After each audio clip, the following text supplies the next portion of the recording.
Shalom Bapak Ibu dan Saudaraku yang dikasihi Tuhan Yesus Kristus. Bagaimana kabar Bapak Ibu dan Saudara semua? Diberkati Tuhan.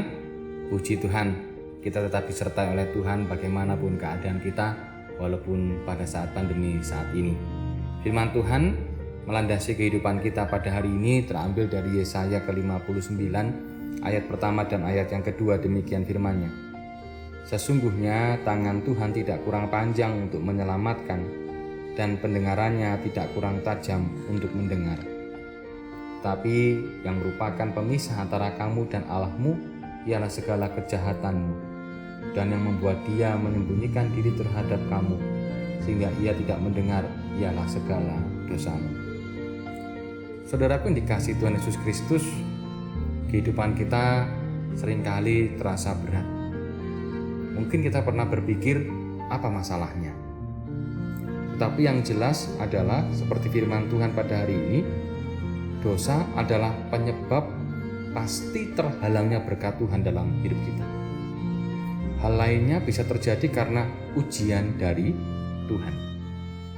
Jika hal itu karena ujian, maka kita meminta agar Tuhan memampukan untuk menghadapinya. Namun, jika itu karena dosa, maka kita harus bertobat dan mohon ampun kepadanya. Apa yang telah dilakukan oleh bangsa Yehuda sehingga Allah menunda segala berkat-Nya? Nabi Yesaya memberitahu mengapa Allah tidak mengabulkan permohonan mereka yang meminta kelepasan dari kuk penindasan Babel.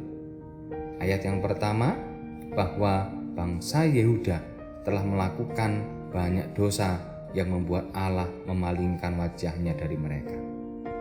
Dan ayat yang kedua mengatakan hal-hal yang mereka lakukan adalah aib di mata Allah.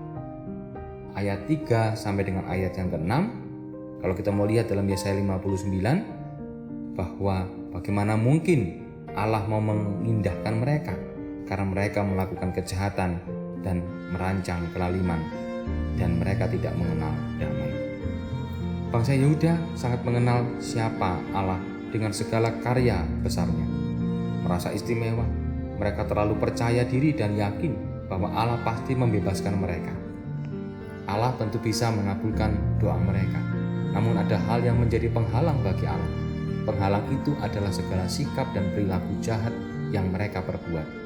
Mereka seperti ular beludak, lambang kejahatan, yang bertelur dan menetaskan telurnya. Hal ini menunjukkan bahwa Israel selalu menghadirkan dosa dan pengaruh-pengaruh jahat dalam kehidupan mereka. Bahkan mereka menenun sarang laba-laba yang menunjukkan bahwa mereka telah membentangkan jaringan kejahatan di mana-mana. Jelas, sikap dan perilaku yang ditunjukkan bangsa Yehuda berkebalikan dengan keyakinan mereka. Betapa dangkalnya pengenalan mereka akan Allah. Mereka tidak takut dosa dan terus-menerus berbuat dosa, sehingga semakin membuat Allah jijik melihatnya. Mari kita selidiki apa yang menjadi penghalang bagi Allah untuk mencurahkan berkat-Nya. Dosa apa yang masih melekat dalam diri kita? Maka berdoalah dan mohonlah pengampunannya.